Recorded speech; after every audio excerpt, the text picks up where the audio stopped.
Welcome to another episode of Sips and Screams, where twin sister horror movie fanatics sip themed cocktails and discuss our favorites in the genre. Today, well, we actually aren't going back for the very first time.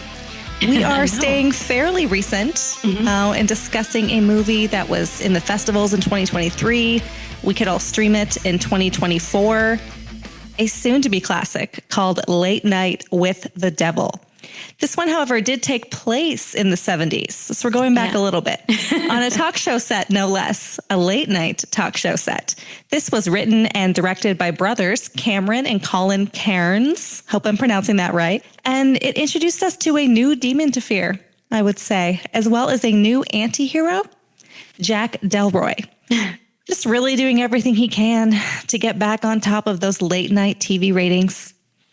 Yeah. I'm Ashley, and joining me, as always, is my twin sister, Allie. Allie, how's it going? It's episode 10. I know. I'm so excited that it's episode 10. Very excited for this one. I know. And Ash, it's fun that we're doing a more recent movie. You know, it's about time. I think our listeners have wanted this. People are very excited for us to discuss this movie. So I can't wait. I love that our most recent movie is still set in the 70s. It's great. It's great. Yeah.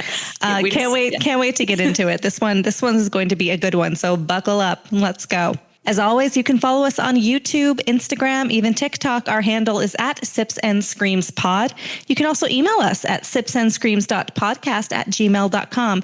And we are everywhere where you get your podcasts. And if you do listen, we really would love it if you could leave us a rating and a review and just let us know what you think of the first 10 episodes. We're just getting started. All right. What time is it, Al? It is killer cocktail time. That's right. And what do we have tonight on this lovely Friday evening? Yeah, we are paying homage, honoring Mr. Jack Delroy, who definitely liked to drink during his late night broadcast. Sure did. Yeah. Yes. I believe it was whiskey. It was, the non-descript the black and white, we don't know. Brown liqueur. Yeah, was don't know. Brown? We actually don't know. I think it was brown. I think it was whiskey. Point, Ash. They talked about bourbon at some point in the movie. I believe they offered it to one of the guests. So I'm going to go ahead and say it was bourbon that he liked to drink. I feel like it was like of the era, like the 70s. Oh, like yeah, the Mad absolutely. Men. I guess Mad Men was the 60s, but like you know 50s. What I mean. Like same thing. Yeah. Oh, was it the 50s? Okay. Well, whatever. Same thing. He's like the Don Draper type. They made it to the 70s. Yeah, it definitely was. They did. Yeah. He's very Don Draper. Very. But yeah, so we have a whiskey-based cocktail tonight. Our very first episode was a whiskey-based cocktail. Oh. So we're going back to it. We are making a little callback on episode 10. We are making our version of a Belmont Jewel. Yes. And what's in a Belmont Jewel? You may be thinking. I learned a lot. So did I. You've got some bourbon in there.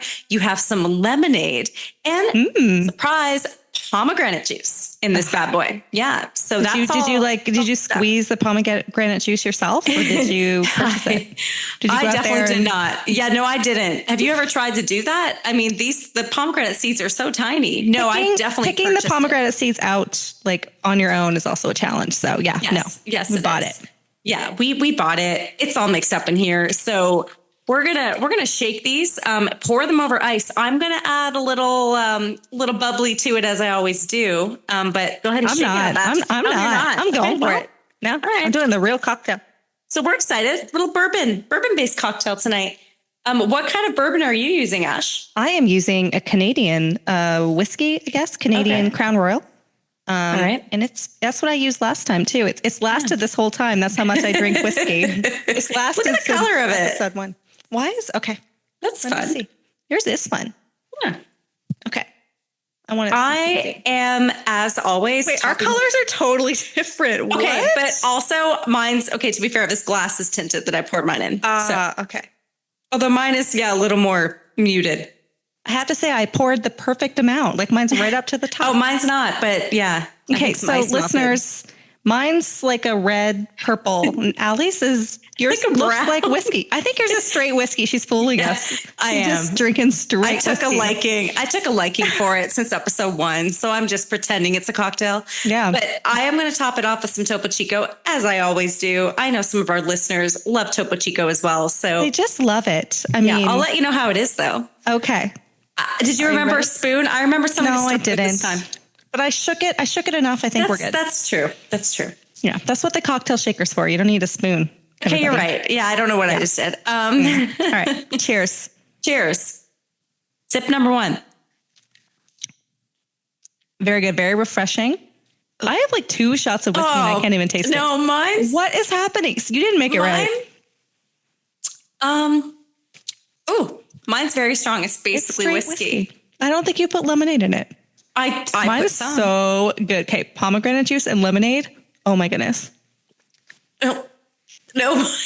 Would you like to pause and add some more lemonade? No, you know what? I'm going to get through this one. Okay. Cocktail number 2, let's compare. I'll do it again.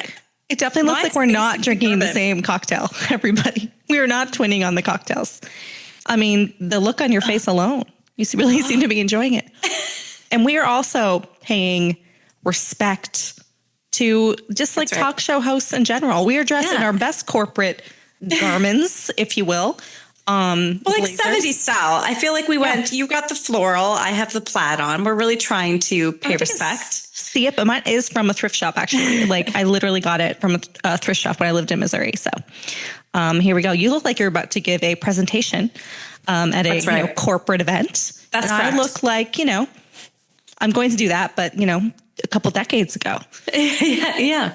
All right, it is time for Sips and Synopsis. Allie, why don't you take a swig of that straight whiskey and get us started on Late Night with the Devil.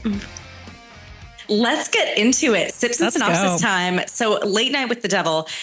For those who have seen it, and I think most of the people listening to this podcast, what a just joy that movie was this year. Joy. When it came out, right? It was joy. I have to say, I think it brought me joy. And the title alone. The title alone. But is brilliant. The nostalgia of it, right? Yes. And it being set in the 1970s, obviously they made it, I think in 2022 for a low budget, but it's set in the 1970s. So this movie starts out, it really sets that nostalgic tone right away. And you kind of have that. It makes you want to join like an occult. Like, I'm not going to lie. It really makes you want to dive I don't know if I necessarily got that out of it, Ash. Well, it makes me want to observe one. I want to observe one. Not, you want to be like Dr. June or like study it, Ash. Yeah, exactly. I want to be a part of it. That's just the psychologist coming out in you. Yeah, it's true. But, I think I love the way it starts out. And we'll talk about the fact that, the black and white and the color, but it starts out America 1970s. There's this new talk show host on the town called Jack Delroy. And as you said, our anti-hero of the movie, our protagonist, what we call him. It's hard to hate him. But I don't know. Like he does some questionable things, Ash. He does. Whether he intended to or not, he definitely does some questionable things in there. And we'll get into it more when we talk about our other categories. But it's the 1970s, and in the 1970s America, this was the age of the satanic cults, and so they bring that up right away. So new talk show host Jack Delroy signs a deal for his this new talk show called Night Owls. It's a late night talk show. He signs a deal. He's a hit right from the get-go, right? Yeah. So Jack Delroy, new talk show host on the town, signs a 5-year deal, and all things are going great for Jack. He's got his wife Madeline by his side. Yeah. He every once in a while goes out to this men's club called the Grove out in California, amongst the tall trees, if you will. Things are good for him. He's he's doing great. Living his best life. Yeah, he is. So 4 seasons in, doing great. Still not number 1 though. So that pesky Johnny Carson is number 1 and not Jack Delroy. And that is definitely what he wants, right? He wants to be the number 1 talk show host. Yeah. But we're nearing the end of his 5-year deal, and his wife Madeline gets sick, and so she ends up dying of cancer. Lung cancer. Yeah, lung cancer, even though she never smoked. Not a smoker. So that's a little tidbit at the beginning, I guess, some foreshadowing of what we find out near the end of the movie. She appears on the show, I think 2 weeks before she died, and then she not looking great. Definitely nearing her demise. Kind of sad. This is not like a murder one. Sad. No, it's not. She dies of lung cancer, and she never even smoked before. So a couple weeks later, his wife dies, and then Jack takes a month off And he leaves New York, and that's all we find out. He leaves New York. So Jack is obviously distraught, but he comes back a month later. And at this point, the gap's even widening. He's not even number 2 anymore. So he's really trying to reclaim that. He's doing some weird shows, but he keeps falling in the ratings. So Jack then has this idea to have this special Halloween episode. And that's really where the bulk of this movie takes place. And I will say, I didn't say this at the beginning, but this movie is effectively a combination between found footage and live. And so the way it's done is all the found footage is done in color. And that's like what is being live broadcast. And then they have all the backstage scenes that are in between the broadcasts that are done in black and white. Yeah. So visually you're able to separate those two things. Which I actually like, and we'll talk about that in otherwise you'd be totally confused. Yeah. Okay. Fair enough. We'll talk about this in these sips and simmering questions because I do know that we did have a question about this. So this was a Halloween movie. Like it was, I know. It was, I forgot, actually. Yeah. So it actually takes place, the found footage, that we see that the movie's based on takes place Halloween night, 1977. Right.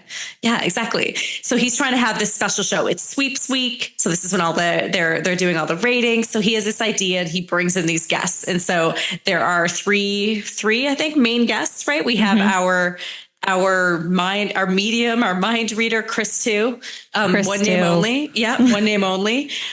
We have our skeptic, Carmichael Haig. And so love him. He's great. I love that character, him as the character as well. So he comes in as a skeptic, right, trying to disprove it. He had a velvet. He was just very distinguished. Very distinguished. Yeah. You need him on the movie too, right? To balance it. So it's great. Yeah. And then the third guest, I guess third and fourth guest is Dr. June Ross Mitchell and her adopted daughter, Lily. And so we find out is introducing her that Dr. June Ross Mitchell, Muse. I think she adopted her though. She is a parapsychologist, I believe is what she calls herself. Yeah. That's not like it's not a real thing, right, Ash? But how cool. Like I wish it were. Yeah. And so in the 1970s, there was this revival of the occult. It was back then. It was in the 1970s, yes. So a revival of the occult, like this is when like Amityville took place and all those things, right? So in New York, so she wrote a book on this. And so there was this cult and this leader, and he gave birth to this daughter, Lily. And as the FBI was coming in on them, there was this mass suicide. And the only one that survived was this 10-year-old girl named Lily. Was it a mass suicide or he just blew up the house? I thought he set it on fire. They all died. Okay, so he killed himself, and then it was a mass murder. And a mass murder. Okay, fair enough. You think they weren't in on it though, Ash? I feel like this is like a Kool-Aid incident. It could have been, but I mean, he set fire. He like doused the place in gasoline. So I don't know. Yeah, he did, but they stayed there. I think they were in on it, Ash. I think they were okay with it. Well, they were in a cult. Yeah, they were going to follow whatever he said. Yeah. So Jack is really hoping that these guests, and specifically Dr. June, Ross Mitchell, and Lily, are really going to help his ratings. And so this Lily young girl is thought to be possessed by a demon. And so Jack has some thoughts there, and he wants to bring them live and conjure up this demon and show it on live television. And she wrote Dr. June wrote the book, right? Yes, Conversations with the devil. And like someone should write that book. That's awesome. Was it a real book? I don't think it was a real book. No, no. I think all of this was made up for the movie. I think there were in the 1970s, there was kind of this obsession with this, and even in Britain, like the obsession with like witches and everything. But for the most part, everything was like made we're up. still obsessed. So absolutely. It lives on. I like 1970s horror too. There's a lot of great ones that were set there. I mean, Conjuring Universe, all of it, right? Yeah. So these are his three guests. The first guest, Chris 2, he comes out, and I think, immediately, and I'm sure for those watching it too, right? He just seems like a hack, right? He seems like he's not really a medium. And he fails on a couple of things. And then before he's, about to leave the stage, he kind of starts freaking out, and he's conjured up, or he's contacted this person named Minnie, and he's asking the audience, right? Like who's Minnie? Who's Minnie? And no one says anything. And then they cut to commercial. And then we could find out during the, when they're back live with Chris 2 and his second guest, that Carmichael Haig, that skeptic character, that Minnie was actually the nickname of Jack Delroy's wife, Madeline. Yeah. So it seems that Chris 2 actually did contact a real spirit, and that was the spirit of Jack Delroy's dead wife. Okay. So that's kind of setting it up, right? So it does seem, it's sort of setting the stage that maybe Chris 2 isn't a hack, that maybe he actually is able to contact spirits, and maybe something weird is happening, on Halloween night, 1977 on Night Owls. And Jack knows a little more than he's letting on. Yes. Mm-hmm. Yeah. Jack knows. And Jack even admits, right? He admits that was the nickname of his wife. Yeah. So when they come back, so now we have Chris 2, he's still there. He's upset because everyone kind of thinks he's like a joke. And this skeptic Carmichael Haig character, definitely thinks he's there to basically debunk everything that he's seeing. So he definitely thinks it's a joke as well. But you see, right, Chris 2's looking like he's getting iller and iller. He's sweating, like he does not look good at all. No. But we do find out that Carmichael Haig is there, and he's going to offer and give $100,000 to, and he's been offering this for a while now. That's a lot back in the 70s. So much money. I know. And then it gets up to $500,000. I know, it's a lot of money if they can prove, demonic possession or contact with spirits. So he's like a wealthy dude. He's like Carmichael. A famous, like wealthy. Yeah. He's famous. He's charging a lot. He's like a magician almost. Yeah. And at this stage, again, Chris 2 he's not happy being called a hack. So he's going to go storm off. But before he does, he manages to throw up some black sludge, bile. Yeah. It looks like, for those of you who've seen, projectile. It looks like he's almost like expelling a demon from his body. So this happens. Again, Carmichael Haig thinks this was all for show and they're making it up. And then Chris 2 leaves. They take him to the hospital. Carmichael has to go change his blazer. He's like, he does. Me. He has an extra in the back. He does. He just so happened to have another velvet blazer. Maybe that was like a common thing, right, Ash? Like to pretend to show that it was real. Yeah. It's going to be a black sludge. It's going to come at me at a high velocity. Chris 2's taken to the hospital. We find out a few scenes later that Chris 2 actually dies. But they're trying to keep it from other guests on the show and obviously the audience. And this is back in the day, right? There's no social media. Yeah. No one's like tweeting about it. But Chris 2 actually does die. So this does seem to rattle Jack Delroy, right? And it does rattle those who find out about it.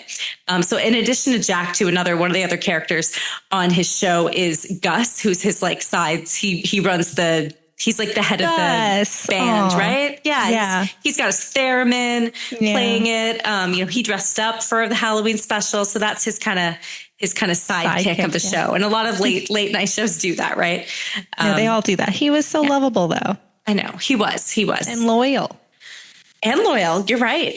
He was there. They stayed to the end. He becomes a guest on the show. My sadness isn't foreshadowing anything. I mean, I don't think that I felt this quite the same way as you did about Gus. But yes, I hear you, Ash. So next guest is they bring out Dr. June and Lily. This is it. So Dr. June, our parapsychologist, and Lily, who's now 13 years old. So it's a few years later. And she skips on out. She skips on out. She's the joy in her face of being there and her overall mannerisms and attitude is so creepy. Yeah, not 13. So like she's wearing this like flowery shirt and a overall dress jumper. It's like a dress jumper dress thing. But she's just skipping on out. Creepy. Yeah, she's like calling him hi, Jack. The amount of times she says Jack, you could have a drinking game. Like Jack. Oh, I know. Right? I clocked that too. And did you notice this when they were coming out? June 2 and Jack seem to have kind of a moment as they're coming out as well. So they definitely set the stage for a lot of these things, right? Mm-hmm. And so Jack had met, it comes out that Jack had met June, during the time, I think even when his wife was alive, and certainly during that month after she had died, and he read this book. And so he brought them on. But Jack's ultimate goal here is to summon that demon from Lily. Yeah. So throughout the interview with Dr. June and Lily, we find out that Lily is possessed by a demon called Mr. Wriggles. Mr. Wriggles. I gotta say, the name of that demon, I guess, Lily named it, right? So it's the name that a child would give a demon that was inhabiting her. She's a teenager. She was 10, I think. When it started? Yeah. When she was when June stunted. Adopted her. Mm-hmm. Yeah. Mr. Wriggles, because why is it called Mr. Wriggles, Ash, the demon? Because he wriggles his way into her mind. Yeah. And she's kind of able love to it, honestly. keep it at bay.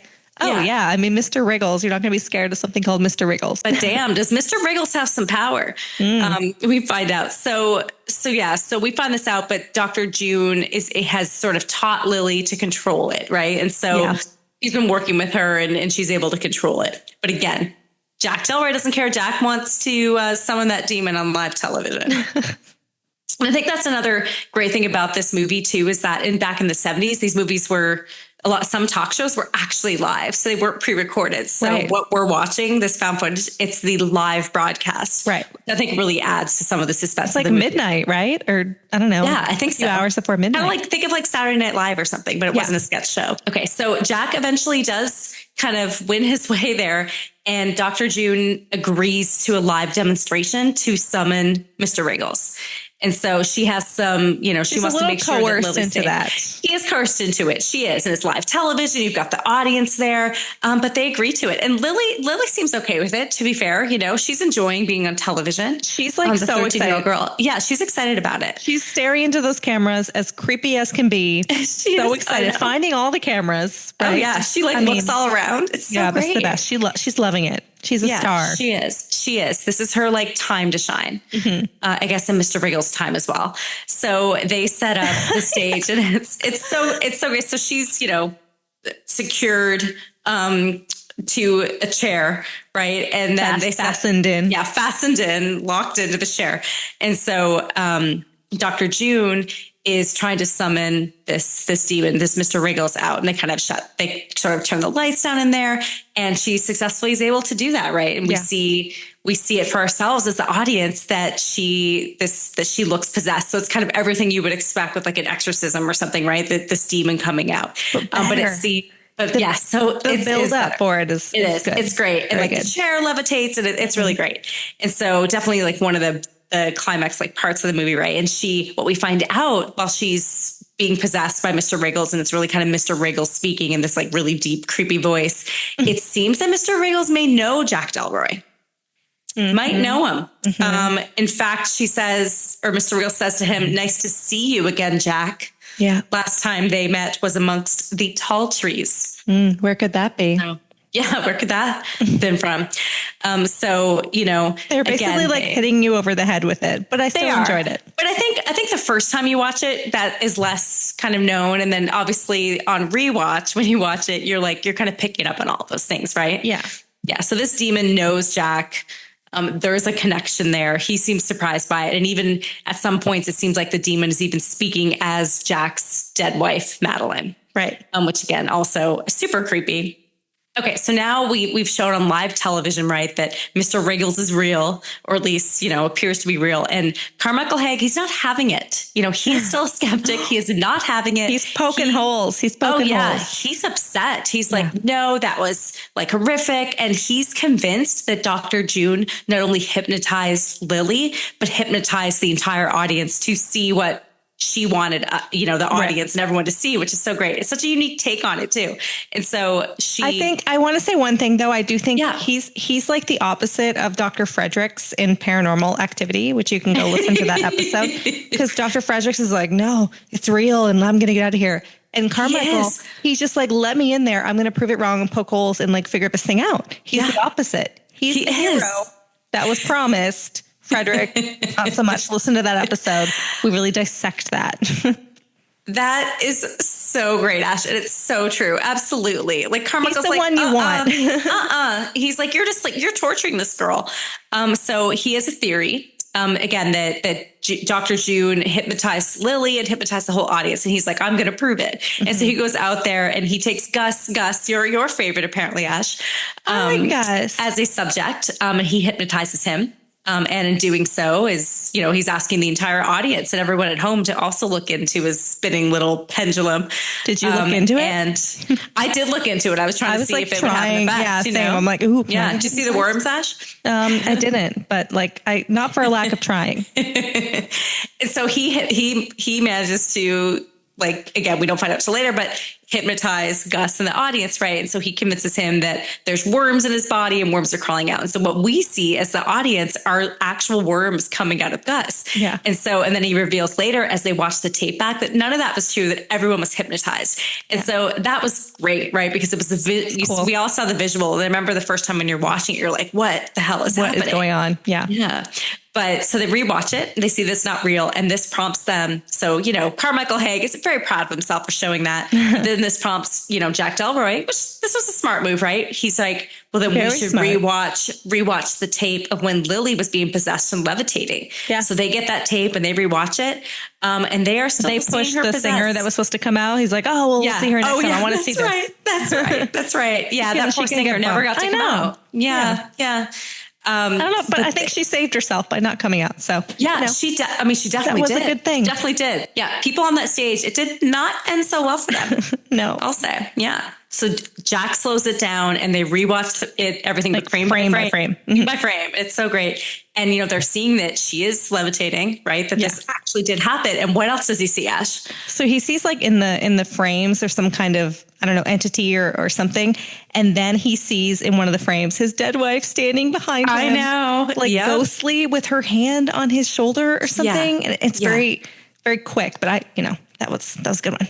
Yeah, no, it was a great one. So they're all kind of freaking out, right? This happened. This is real. Not only that, but there's other things happening that you may not even see in real life. Okay. Now we've reached, the third act, the end of the movie. And at this point, all the lights in the studio go out.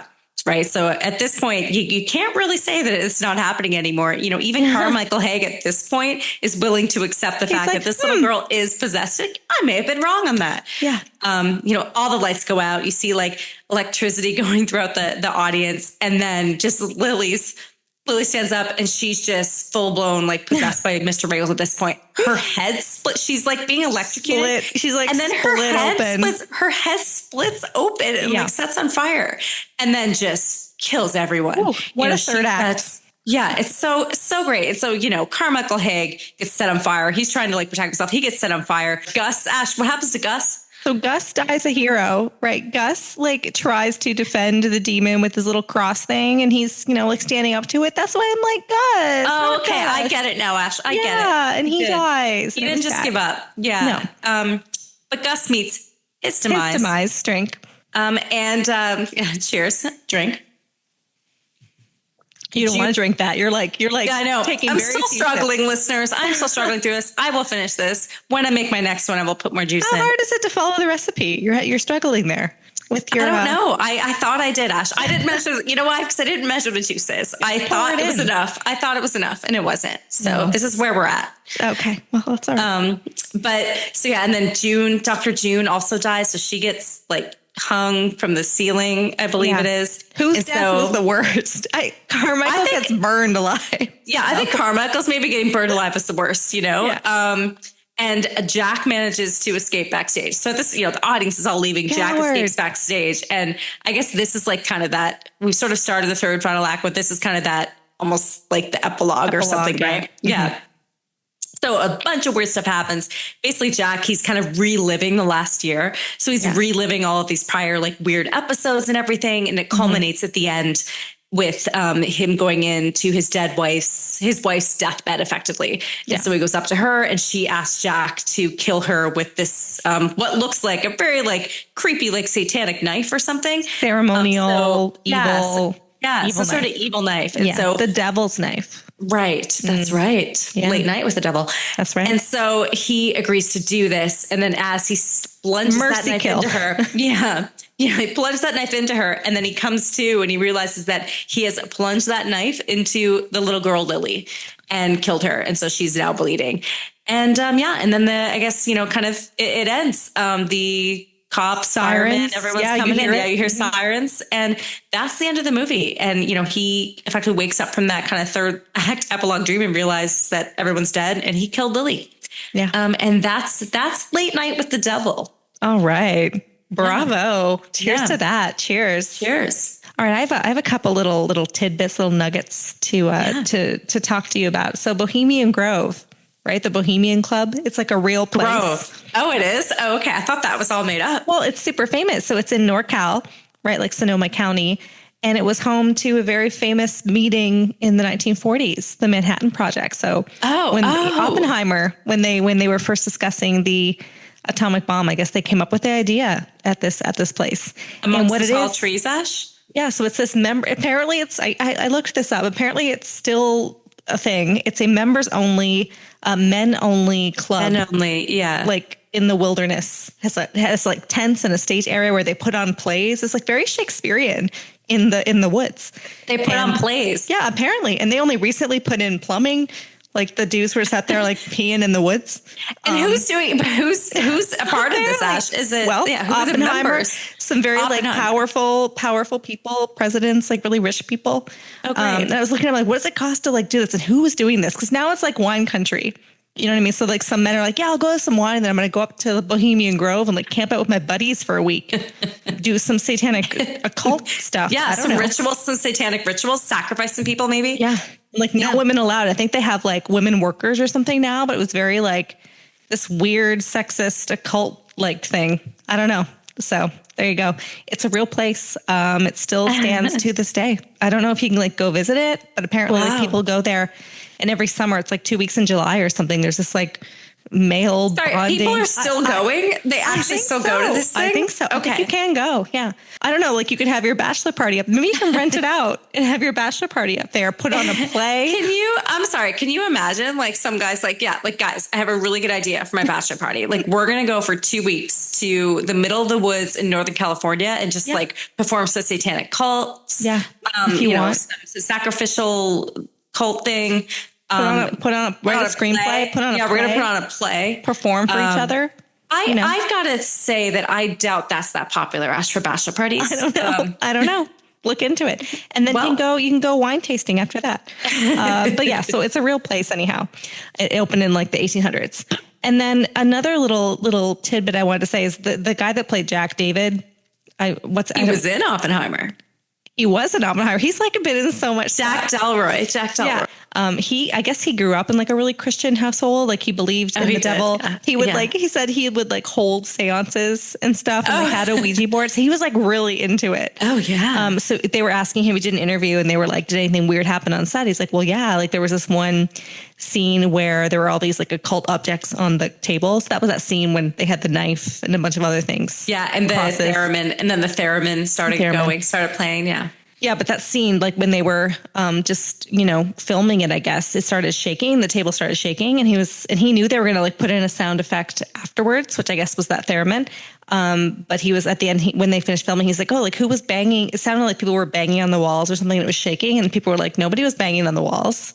Nothing was shaking." So only he apparently heard that. Yeah, apparently he saw and heard the table shaking. I wonder if he replayed the video, like in real life. Very meta. Right. And he should. We should ask him. We should. Yeah. So I guess he like experienced some of these things on set, but he was like super into it. He was like really excited to do it, and he like believed in all that stuff. So cool. How cool is that? That'd be like us like doing a horror movie. I'd be so into it. I'd be like so into it. Like I want to go to Michael Myers' Roman house, Empire. Yeah, it is. Yeah. So this just came out. So where did we watch it? Where did you watch it? We watched it together. I believe we watched it together, Ash, when I was in Florida visiting you. For people that live in separate states, we watched a lot of horror movies together. We do. Yes, we did. We like to save them up, and watch them together. We're like, wait till you're coming and then we'll watch it together. But it's such a good watch, right? It's 90 minutes. It's like a quick 90 little horror movie. It's great. It goes by fast. I think they've got some fantastic characters in it. Yeah. It moves quickly. Yeah. It's so great. Yeah. And you don't have to see this in the theater. You can watch it at home. Oh, it's so good at home. Just watch it in like a dark room and like create this scene because it's so bright. That's like the cool thing. Like it's so bright, but like colorful, it's eerie and colorful. Yeah, so it really is like just an awesome movie to watch. All right, we are moving on to Screamo-meter. Now I got a lot of flack. I got a lot of flack last time for Halloween. Although I will say that you're just happy because some people agree with you on social media. You know what? I think it was 50-50. We asked people. It was 50-50. I gave Halloween a really high rating. Allie did not.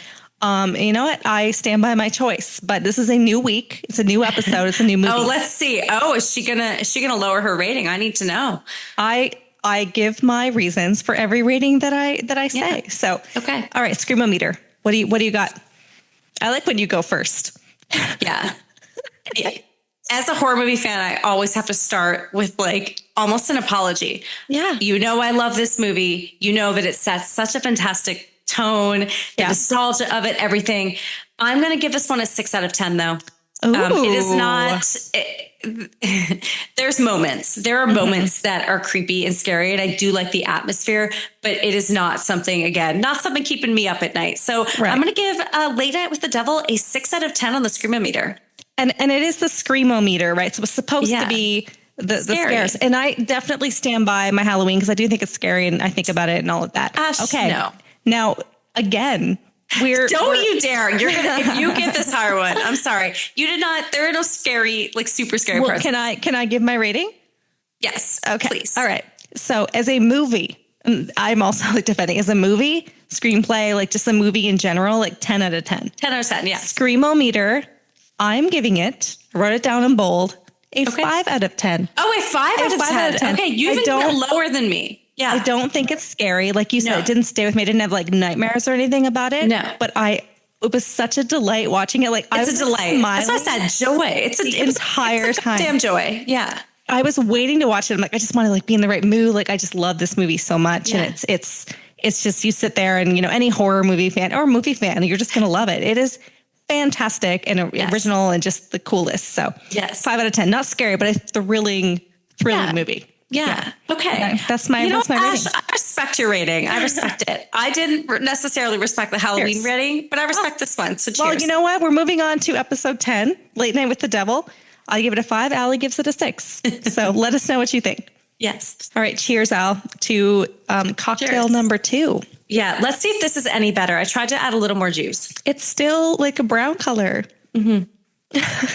It's definitely a little better, but I don't know. It tastes like a Jolly Rancher. What does yours taste like? It tastes like bourbon with like a little bit of juice in it, Ash. That's what it tastes like. I definitely get the bourbon taste to it. So for those of you who don't like super sweet drinks and who like to taste bourbon in them, make it my way. Just minimal lemonade, I guess. I don't know. I think you put a lot of juice in yours. I did because I don't like whiskey and I'm going to cover that up. So here we go. It's delicious. Tastes like lemonade, get you drunk like whiskey. That's right. That's right. Get you drunk the same way. So we're moving on to Sip and Tell, where we discuss our personal experiences related to the content of Late Night with the Devil.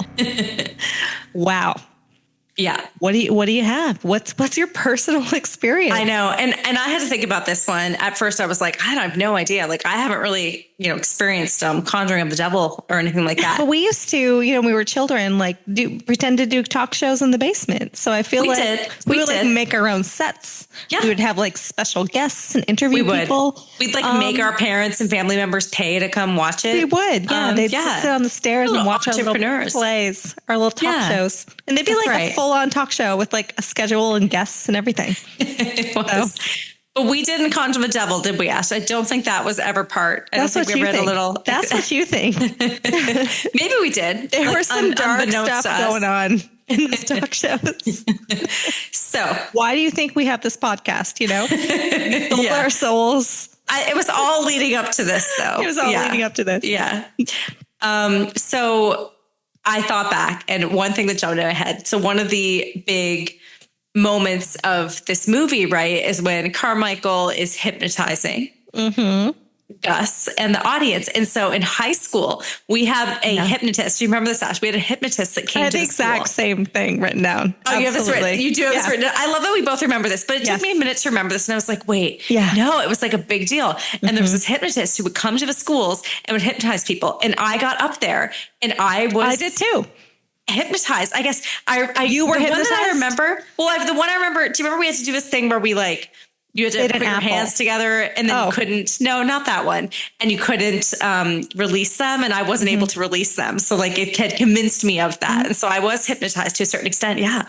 And so just to give you a visual, this hypnotist person, I did the same thing. Maybe we had separate classes or something. But I remember this. It was in class. Fundamental memory of high school, and they bring you up and they bring students up in rows. And rows, there's 100 students up there. And they're okay, the 1, 2, 3, go. And then they ask you to do something. And if you're susceptible to it, then they'll keep you on the stage. If you're not, they pick you off. They're no. So yours was the hand thing. Mine was, all right, you open your mouth. I was susceptible to it.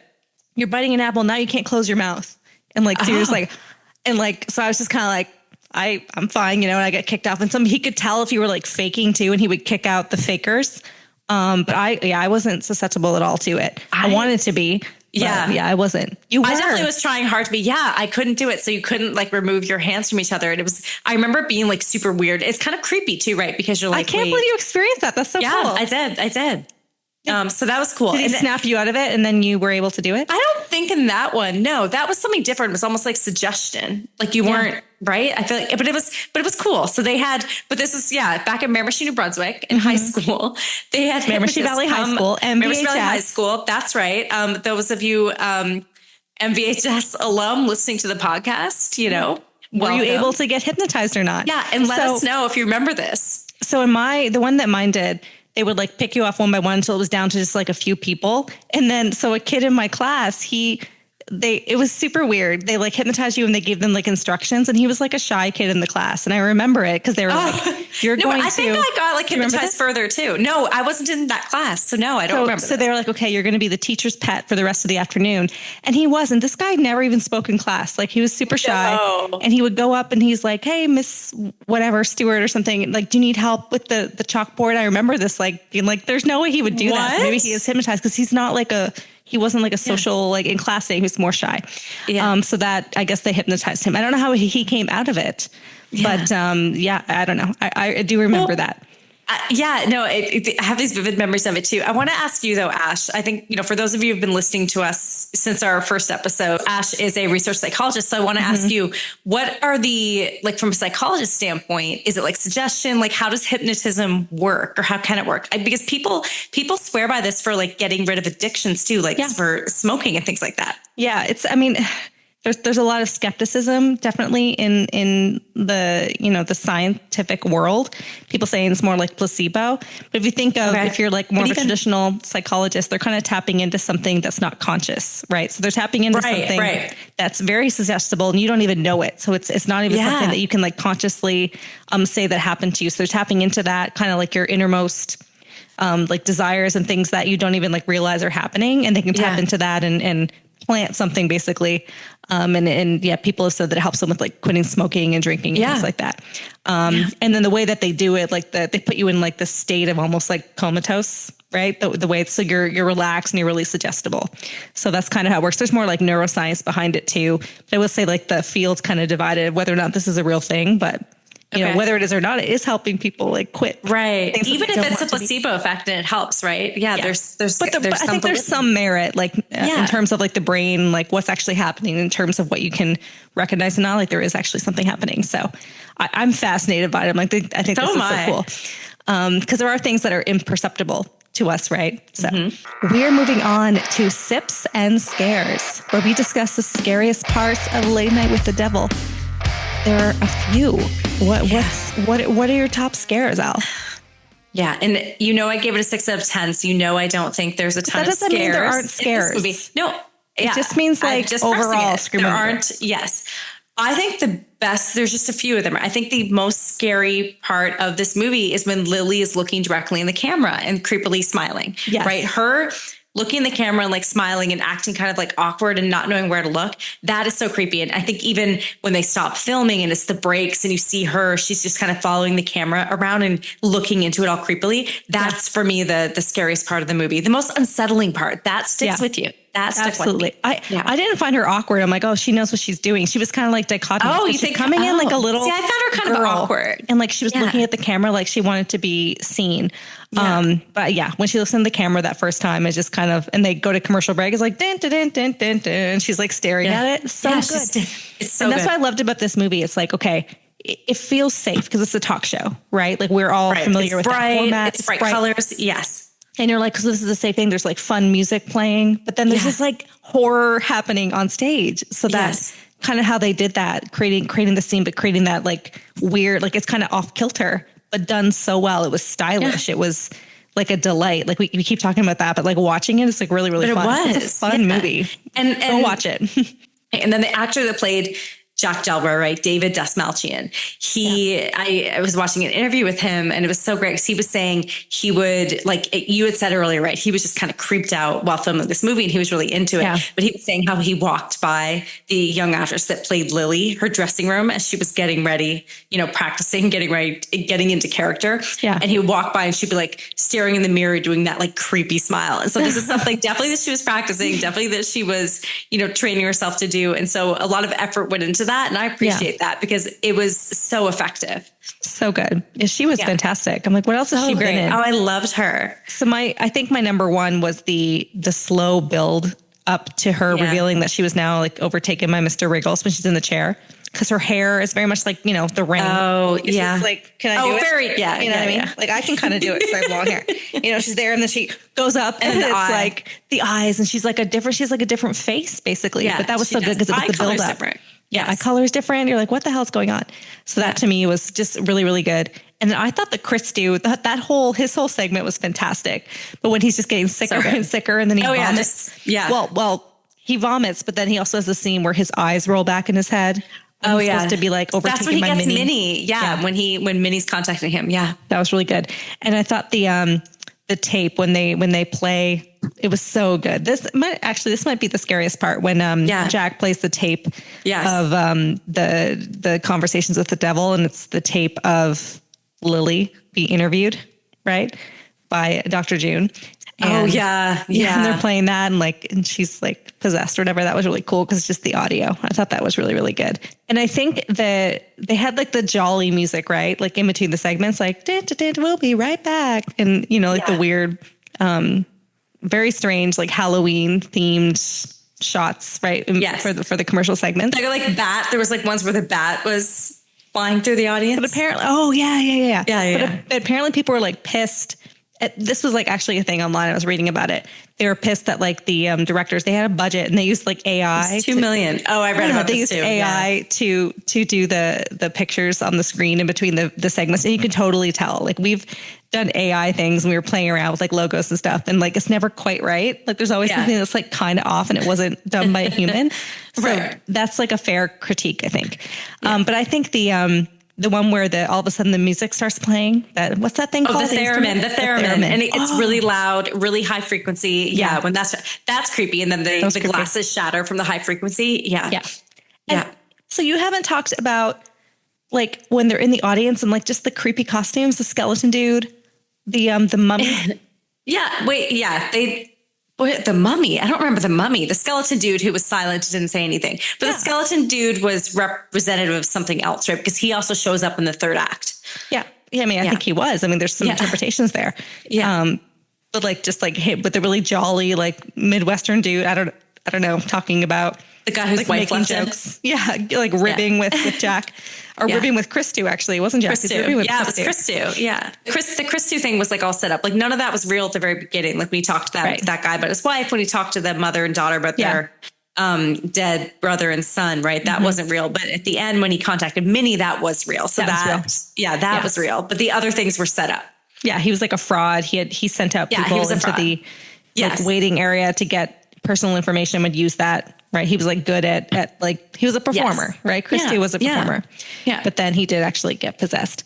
And die. A horrible hemorrhaging death. I think the whole ending, it wasn't like scary, but when he goes into like the demon hell loop or whatever. Yeah. That was just like, it was weird. Like you're just watching, you're like, what am I watching? Yeah. So good. Yeah. Just fantastic. So there were a few scares, but it was just like, I don't know, like well done, like creepy. Yeah. Definitely. It was more the atmosphere, I think, than anything. I'd say the overall atmosphere of the nostalgia of it, just how they set up the like a 1970s horror, right? And it paid homage to that. And so, I think in general, just the nostalgia was great. Yeah. And you think you're in the audience, you're watching this like talk show, you're going to be fine. And then they're showing you some pretty You're not going to be fine. This girl's levitating. It's pretty disturbing. And people at home are watching this too. This is being broadcast live. So can you imagine? Man. That'd be awesome. I would love it. I'd be super into it. I'm here for that. Yeah, that would be great. Me too. So am I. Let's go. Let's do this. Come on. Halloween special with like the Tonight Show or something. Come on. Let's do this now. Let's Jimmy Fallon. Jimmy Fallon. Let's do it.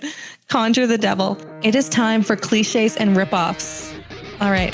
What what are the cliches here? What did it rip off? What ripped off Late Night with the Devil? What do you got?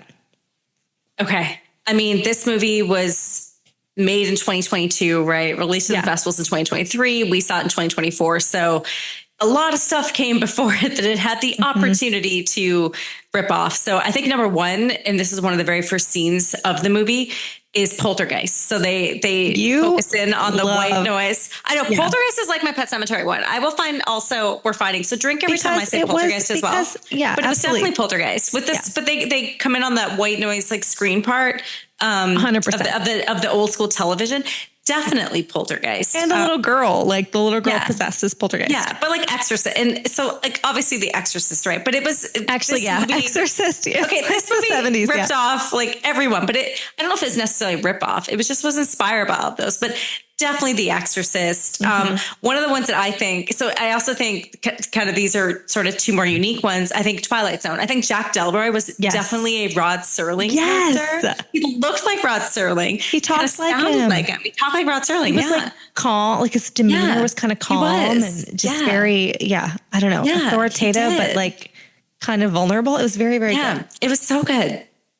And that third act to me was very Twin Peaks. So I guarantee they were inspired by that. But the third act with all the weird things, like, I don't know if those of you who watched Twin Peaks, but it kind of really goes off the rails.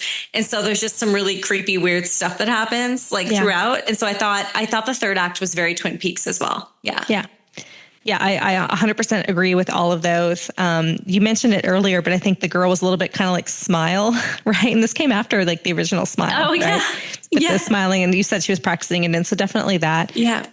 I thought it was, and maybe this is a spoiler, but like very Black Swan with the ending where he kills her. That was Black Swan, yeah. And this is a spoiler if you haven't seen it, but the new Smile 2 has a similar type of ending where like, they kill someone and it's not the person they thought they were killing. Yes. I have some really weird ones that I feel like it ripped off. Okay, before we get to that though, we have to talk about Amityville. I just had to throw that out there. I forgot to say that, but Amityville. A lot of similarities to Amityville. They even bring up Amityville. Yeah. Carmichael Hague brings it up. But yes. Yeah. With the the Warrens. Patriarch who goes like wild and kills everybody. I mean, that was kind of the But ending also of it. he brings up the Warrens, right? He does. In it. Yeah. That he knew them. So, okay. So I have some weird ones. I think this is very niche. I don't even know who's going to understand. Oh man. You're going to give me like a 90s rom-com or something? No, I'm not. Ash you like to really like dig deep for these. I do. Okay. These are like things you can find on YouTube, like on the internet. Okay. You have to watch this. It's the best little short film called Too Many Cooks. And it reminds me of Too Many Cooks. It's too many cooks, too many. Well, that was like a 70s. It's like a sitcom and they have the same thing and it gets weirder and weirder and weirder. And there's like a killer at the end. It's Too Many Cooks. This is Too Many Cooks. And then when you rewatch Too Many Cooks, Ash introduced that to me. I introduced Too Many Cooks to other friends, and I've ruined dinner parties because of that movie. That's like YouTube. This is my litmus test. I'm like, if you don't find this funny, like I don't know if I can be your friend because but also hilarious. Like warning to everybody: if you show that to people, make sure they're like really close friends on a Thanksgiving. Make sure they're like really close friends, or otherwise you're going to be seen as the weirdo, and you may or may not. You may ultimately ruin Thanksgiving dinner. So just FYI. which you did. You're still friends with them. It's fine. But so Too Many Cooks, and like you rewatch it, and like the killer dude's like showing up everywhere, which is kind of there's people that think that Millie is like showing up everywhere in this movie. Anyway, so Too Many Cooks, go watch it. It's fantastic. I think it should have won like an Oscar for best short film. Well, I don't know about that, but yeah. Too Many Cooks. Just watch it. I don't know how to explain it. It's just fantastic. Okay, so just Too Many Google Cooks. it, watch it on YouTube. Okay, but like continue it. It's like 10 minutes long or something. Watch it all. So the other one. This is also very niche, super weird. Gosh. It's Rejected Cartoons by Dawn Hertzfeldt. It's also on YouTube. It's like this movie. It's like these weird cartoons, but it has the music. It's like Ash, no, and all these little like. You are the only one. I don't think so. I don't think I am. If you have seen Rejected Cartoons by Dawn Hertzfeldt. By Dawn Hertzfeldt, whatever. Please let us know. Ash has tried to show this to me multiple times. I can't even get through it. You can't. I can't get through it. It is so funny. Is this the Salad Fingers one? No, this is not salad fingers. No, I will take the critique for salad fingers. It's not that. It is rejected cartoons. It's so funny. It's this little like cartoon thing. And it's like super weird. And the cartoons get weirder and weirder. But I want to tell you that I showed rejected cartoons to my current husband on our like second date. And he stayed and he like thought it was funny. Now he finds it funny. So that was my litmus test. I showed him and I'm like, well, let's see if he like likes this. Okay. Yeah, so I tend to show that to a lot of people because I find it just so funny. And like, yeah, they give you weird looks. I'm like, it's funny. Let us know. Rejected cartoons. I definitely think it was similar. Like the vibe was similar, you know, it was like, because they're little cartoons, but it gets really weird. Stretch really weird, a little evil. It's stretch. Yeah. And then my other one was, it reminded me of like Seinfeld when Kramer has the setup of the talk show in his apartment. Oh yeah. The Merv Griffin show. Merv Griffin. I think it was the same set. Yeah. I think also a very recent movie, The Woman of the Hour. Yes. That Anna Kendrick one, right? So I think that one, it reminded me of it too. So that actually came out after this. So maybe that one ripped off Late Night with the Devil. But that was in 1970s, I think, as well, right? It was the dating game show. And she ends up going, choosing the serial killer guy. She was basically on Late Night with the Devil. She was. Right? Yes, she was on that. Bravo. Mm-hmm. That's a good movie. Watch that. It's fantastic. Yeah, so good. But yeah, I think... other than some of these like ripoffs, I think it was very good and very original. It was original. I mean, watching it, like we cannot say enough good things, I don't think, about it, but it's going to be a classic for sure. It's a great horror movie. Just fantastic movie. All right. It is time for alternate endings. Get ready. Drum roll, please. I'm excited. There are no alternate endings. I feel so bad. You disappoint me. You disappoint me. I need a little button that says like, if there aren't any. There aren't any. What, you want me to like go back and film an alternate ending? I apologize. There isn't one. So I tried. I thought we could use this time to discuss the alternate interpretations of the ending. How about that? Let's do that. I think if there aren't alternate endings, we talk about like what you can interpret the ending to be. Okay, yes. So I think... And I think we differ on some of these, but like, the number one thing, like, did Jack really kill Lily? Like, was it all in his head? You think he actually killed her at the end and that was real? Did he kill everybody else? No, the demon killed everyone else, but he did kill Lily at the end. You say that with such conviction, like this is the demon. Absolutely not. Absolutely, it was Mr. Wriggles, but it was Mr. Wriggles, but it was actually the deal that he made with the devil in the tall woods, right? That's more what this is about. Yeah. Yeah. And I don't like, we talked about that, but I mean, I guess that's the obvious interpretation, is that he went to this, you know, this grove area for years, made a deal with the devil to become successful. Yeah. But in doing so, he didn't know, but in doing so, he had to make a sacrifice, and that was killing his wife. His wife died of lung cancer. And then was this also part of that, right? Because all his friends died, right? All his friends died, and the devil came to his talk show. Yeah. So, but he came to his talk show to bring him out on top. So this was the culmination of the deal, right? This was it. So they took the human sacrifices, but this was going to get him to be popular, number one, because of the ratings of the television show. Yeah. That's my interpretation of it. But I do think, yes, he actually did kill Lily. They tricked him to do it. Yeah. But that's okay. So that's my thing. I agree that like it was a sacrifice. To become popular, he was like obsessed with it. They had to like give his wife cancer and she was going to die. And then they had this like night. But I don't necessarily know if he had to do that night. I think it was like his obsession that caused him to have this night. Maybe he was tricked, like you said, but then he killed Lily and he was going to jail anyway. So it was all for nothing. He was going to go to jail. So, I mean, how do we explain that? You know what, Ash? I think the fact that she was trying to kill him and pretty much everyone when Mr. Wriggles was doing so, that he could claim self-defense. I think Jack Delroy can get out of that. Yeah, I guess they have the tape too. Yeah. Right? This is still rolling. It's all being broadcast live. No, at that point it had stopped, right? They cut the feed. Did they cut the feed at that point, or are they just like showing everyone dying? Well, what do you mean? It was found footage. So it was what the footage was. We saw it all. We also had the live stuff. We also had the black and white stuff. So that wasn't the found footage. That was the behind the scenes part. But the thing that they showed that was in color was the thing that this was live. So they everyone's seeing it. So they watch him live stab her. But when she stabs, so this is my little bone to pick, because when he stabs her, her head isn't split open. She's just like a normal girl. Yeah. So like what? The demon escaped and then she went back. But everyone else was like dead. The guy was They were all burned. dead. Yeah. Carmichael, the other girl was like killed. But when she was possessed earlier and her face had changed and her eyes had changed and hair and everything, she went back to normal after that too. Ah, good point. That's a really good point. Yeah. Yeah. Okay. So sure. I think we agree that it was, the sacrificial thing. Just the ending was a little ambiguous. And the directors even said that. They were like, we left it. They wanted to leave it intentionally ambiguous because we wanted people to like have these conversations and think about what they thought it meant. Okay. I have another little question to throw out. Did Jack poison Cousteau? Oh, did he? Because they offered him a drink? Yes. So there's this scene. People talk about it. I didn't even online. think about that. When he hands him the water, like typically you would hand someone water. Let me try to recreate this visually for people watching. You hand them to them like this, like you're holding onto it. You're not covering the top. He handed it to him and he was covering the top, and people were like, "Oh, he put something in it," and that's what caused him to throw up because he wanted it to be like really convincing, right? He wanted it to be like really cool. Yeah, I didn't even clock that. I think definitely because he knew the Christy one wasn't real. Like that was all set up. I mean, even production people on the show, right, were interviewing them. So I think definitely he did. And then that's why he was so shocked and distraught, I think, when he found out that he died because he did it. Yes. Right. That's so great. Yes. Brilliant. And I have one more big one. Is tying in some of the dialogue. Okay. Christou's at it again. And I thought about this. So this is my question. Was Minnie just doing it all? Was she avenging her death? Because there's this whole monologue with Christou, and he's like, Halloween is when ghosts can cross over and complete their unfinished business. So she knew that Jack loved the show and he didn't love her as much.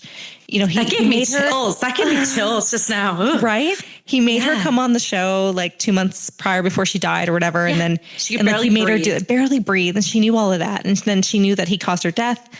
So did she do all this so that he would suffer? Was it her? So it wasn't Mr. Wriggles. It was Minnie. It was Minnie. The whole time, not Mr. Wriggles. Because why is she at the back, like touching him? And then when she's maybe, but she doesn't. Why wouldn't she just kill him? So why would she kill all the other people though? So they were just kind of like Gus, you're Gus, for instance. I think she wanted him to suffer. She wanted him to go to jail. Okay. So she killed. So she set it up. Killing him was a mercy thing, and she wasn't going to do that. So she set it up so that he was a murderer, killed Lily, and he would go to jail for that. Yeah, I think so. Maybe that's another interpretation. Yeah. I'm not sure I agree with that one, or that's just such a stretch, but I like it. I like that interpretation. So apparently, and it makes me want to go rewatch it like right now. There are all these sightings of Millie and like mirrors and things like that throughout the movie. Yes. So that's why people are really kind of getting behind that. They're like, no, it was Millie. Minnie. I keep saying Millie. Yeah, that's okay. It was Minnie. Madeline, if you will. Madeline. Yeah, Madeline. It was Minnie. So apparently there's all these instances where she's showing up like her ghost. So that's what, and why every dialogue piece counts, right? So why did he say that about the Halloween people crossing over? No, I think, that's a great interpretation, but I think, Jack was clearly having an affair with June, right? As well. Yeah. I think that's clear. Yeah. So maybe that would explain why she wanted her dead. But yeah, there's all the dialogue is really cool. It's like, there's just all this stuff online, people talking about it and arguing about it. And they're like, yeah, it's true. Because even, when Christy was saying, he's like, I'm looking for an unmarried man with a wedding ring. Right? Like it's such a weird way to describe someone rather than just saying their name. Right. So it's like almost like depersonalizing or dehumanizing him. So people think it might've been Minnie. Anyway, listeners, let us know what you think. Yeah. Listeners, is that an interpretation that you agree with? Okay. It's time for the villain. Who's the villain of this movie? Al, what do you think? I think ultimately the villain is Jack Delroy. Mm-hmm. He is the villain. I mean, you could say it was Mr. Wriggles or whatever, but no, it's him. Yeah. He's the reason for kind of all of this, right? It's his greed and wanting to be number one. So Jack Delroy, villain of the movie. Yeah, I think he's the most obvious villain. I think, taking a step back, I think the villain's ambition, right? They were all very ambitious and they all met their, as you like to say, demise. Right? Drink. Let me actually drink that. So Jack was ambitious and he a lot of stuff happened to him, but then everybody else on there was ambitious. Christy was ambitious and lying about it. He died. June was taking advantage of Lily, right? And she used her to write the book, and she died. Carmichael was just like after fame and money, and then he died, like kind of exploiting people, right? And the only one I don't think was a villain, I will say, was Gus. Gus did nothing wrong. Ash, you just a bleeding heart over here for Gus. I do. Poor Gus. And like they made him like, see the worms and all that. I feel bad. So yeah, Gus was like just like an innocent in all of this. But yeah, I think, maybe just ambition in general. And you were talking about Jack, and I think so I have a thought. Was he like the title of the movie is Late Night with the Devil. And you think was he the devil? Yeah, because you think you're supposed to refer to the person that's possessed, but like some of the posters have him with his head on fire. Yeah. And him looking at the camera. Just like so evil. And he's the one that made the deal with Demon, right? In the tall woods that is men retreat or whatever. Yeah. But if he is, right, and if that is the case, they do a really good job of making him seem like surprised that he didn't just set all this up. Because if that's the case, then he set everything up, right? He, like you said, poisoned Christou, set all of this up, knew what was going to happen, like with Lily and everything. Yeah. Like, so if that's the case, then he's kind of brilliant. Well, the devil can trick people. It's just the way the thing is Late Night with the Devil, like Late Night with Jimmy Fallon. Like it's always with the host, right? Yeah, so I'm like, okay, if you read it that way, are they just trying to make us, they're obviously trying to make us question it, but that's another way to kind of read it. Even if he's not the devil, like they're referring to him. Oh, he's like evil that he sacrificed his wife for fame and fortune. Yes. Yeah, absolutely. Any other villains? Yeah. So, in all the black and white scenes when he's backstage, that stagehand guy, I don't even know if they ever reveal his name. Is it Barry or something? I don't know. He looked like the guy from that 70s show. So I was like, he looks like Hyde. I know. He literally, no. I thought the same thing, Ash. He reminded me of Hyde from 70s show. So then you're just like, ew.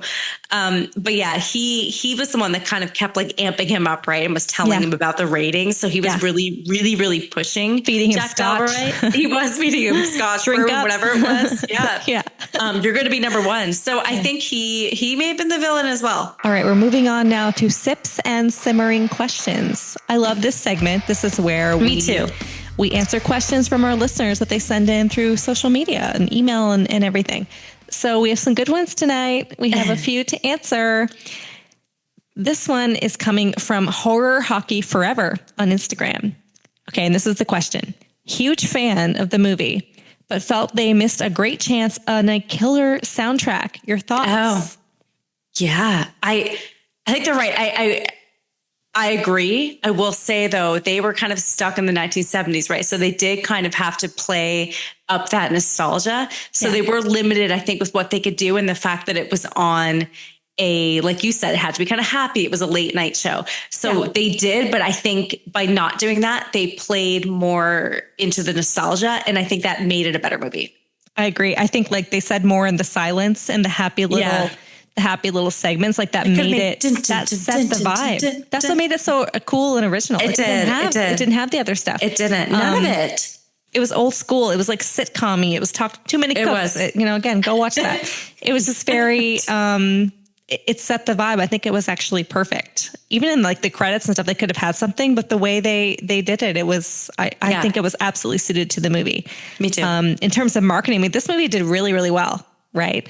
It had a low budget. It did really well in the trailer. The trailer itself was so great. That reeled you in immediately if you're a horror fan. It takes you a second. You're like, wait, what is this a horror movie? Is this a comedy? So cool. It was so good. So good. I don't know. I don't know what the soundtrack would have been. They just use little sound bites of like a talk show. So I thought it was actually well done. Okay. Number 2, this one's coming from the Michael Myers show. Michael Myers, we had a nice little Halloween hangout with him. That's up on Instagram and up on his Halloween special and up on Spotify as well. And you can check that out, where we just kind of hung out and talked about everything about the podcast and hung out with him. He's awesome. His show's awesome. But his question is, what were they trying to say? So I'm like, I need to know. I think he's referring to the writers. I'm not exactly sure. I think the messages, the message of the movie, like your interpretation of the movie. And we've kind of talked about that a little bit in alternate endings, but yeah. And to me, I'm like, I think it's really simple. It's like the price of fame and ambition, right? Yeah. You can have what you want, but most of the time you're going to have to sacrifice something. Yeah. Yeah. And that's true. Probably something you love. Yeah. Yeah. So I think that was a really simple kind of mess. So you can have it, but for a hefty price. Yes, absolutely. And yeah, I completely agree. That's my interpretation of it. I think that's definitely what they were trying to say in it. Yeah. Or maybe they're just like, watch out for the devil. I don't know. Don't get possessed. Don't get you late night. Don't go to the Grove. Maybe it was like an anti-commercial for that men's club that still exists today. You know what? Maybe this is the sequel to Oppenheimer that we've been waiting for. It's the sequel. It's all about the Manhattan Project 2 is Late Night with the Devil. Okay, we have one more. This is from Horror Heads Podcast on Instagram. Love these guys. And we're actually going to be doing a crossover episode with them around the holidays. So look out for that. And their question is, how did you feel? We talked about this at length, actually. And they said, how did you feel about the black and white scenes in the film? Curious, because it really kind of messed with the vibe for us. Yeah. What do you think? I liked them. So, and I remember getting that question with them. I liked them. I like that it separated it. And they do this a lot in movies. I mean, Oppenheimer itself did this, right? Yeah. Oppenheimer did this. It is the sequel to Oppenheimer. It is. Wait, did Oppenheimer rip this off? Because it came out later. Oppenheimer ripped off Late Night with the Devil. No, Oppenheimer came out last summer. So Late Night. Oh, no, it did because it was in the festivals. Okay. Yeah. Hot take. Oppenheimer ripped off Late Night with the Devil. David Dashman is like, it's a shared, really cool thing. We did this shared really cool universe. Thing. He's in Oppenheimer. I like that they did it because visually it separated it and it kind of it gave it like a different tone. It was like like that Kevin Can F Himself like TV show too, right? It's like it has these separate things, like it's all happy and like bright, and then you go backstage and these like sinister things like are happening. So personally, I liked it. I was okay with it, maybe because I was used to it because I've seen Oppenheimer, Kevin Can F Himself, like all these other things that have done it. So I was okay with it. What about you, Ash? Yeah, we actually didn't talk about Kevin Can F Himself and ripoffs, but yeah, it is a ripoff. Yeah, this ripped it off, right? Because it came out before. It did. I really liked them because it was all like showy. To me, it showed like the masks, right, that you wear when you're performing and like on stage and all that versus real life. So I liked that dichotomous filming. I liked it. I thought it was really, really effective. Yeah. In this really cheap way to do it, right? It is. Yeah. It's black and white. So to me, I was okay with it. Didn't take me out at all. I was primed because they asked that question, but I know. I knew it was. I was coming, like waiting for it, but I was like, oh, I'm okay with it. Yeah. Yeah. I liked it. I thought it fit the movie very well. So I really enjoyed it. Thank you so much for your sips and simmering questions. You know, we post these on Instagram, TikTok when we have a new episode coming up. So please feel free to keep writing in and we'll talk about it on the podcast. Yeah. Thank you. All right. It's time for sips and sequels.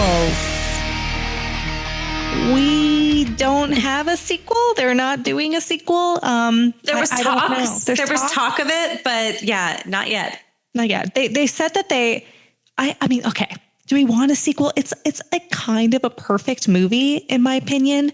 I like the ambiguity. I don't really want to know like what happens after. I just like thinking about it. I want a sequel. I want a prequel. Yeah. Okay. I want a prequel. I'd like to know where the hell Jack was when after his wife died and he'd left New York for a month. Yes. I think he was in the tall woods or tall trees. Yep. Amongst the tall trees, or maybe just having an affair with Dr. June. I don't know. I'd like to see that. Maybe both. Maybe both. You know what I really want to see? Maybe he snuck her in to Camp Grove. Maybe. Yeah, maybe. But you know what I really want to see, Ash? What? I want to see a crossover universe with The Conjuring, with Amityville. Oh. I want to see, because he mentions the Warrens in it, right? Carmichael. And I want to see a crossover universe. I want to see like Amityville happening in the 70s because that was like at the same time. I want to see all of that and them knowing each other.